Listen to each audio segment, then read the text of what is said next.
ব্যাপারটা হচ্ছে যে আমি কিন্তু বাপের বাড়িতে বসে বসে খাই না। হয়তো তোমরা ভাবতে পারো মা বাবার সঙ্গে আমার অনেকটা বাজে সম্পর্ক, সাপে নেউলের মতন। আসলে হচ্ছে যে মা আমাকে দায়িত্বটা দিয়েছে মেয়েকে দেখাশোনা করে রাখ এই সময়ে, আর হচ্ছে মা টুকটাক কাজ করবে, আমাকে দায়িত্ব দিয়েছিল মা কাজের, কিন্তু তারপর আবার মাই ঘুরিয়ে নিয়েছে, বলেছে যে মেয়েকে দেখে দেখে রাখতে হবে, এই সময়টাতে ওকে চোখে চোখে রাখ। বাইরে তো আমি খুব একটা কম যাই না বলতে গেলে, আমাকে সব জিনিস, প্রয়োজনীয় জিনিস বাবা আমার যা যা দরকার সব কিছু এনে দিচ্ছে, আমার মেয়ের জন্যে, আমার জন্যে, আমার ছেলের জন্যে, সবটাই এনে দিচ্ছে।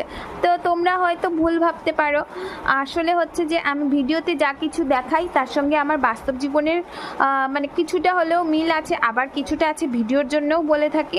তো তোমরা কিন্তু অযৌক্তিকভাবে সব কিছু ভেবে নিও না। আমাকে হয়তো কমেন্ট করে মানে জানাতে পারো যে তোমার এখন কি পরিস্থিতিতে আছো, তোমরা জানতে চাও, তা আমাকে কমেন্ট করে জানি। তো আমার কাছ থেকে যা কিছু জানতে চাইবে আমি কমেন্টে জানিও, আমি তোমাদেরকে রিপ্লাই দেবো।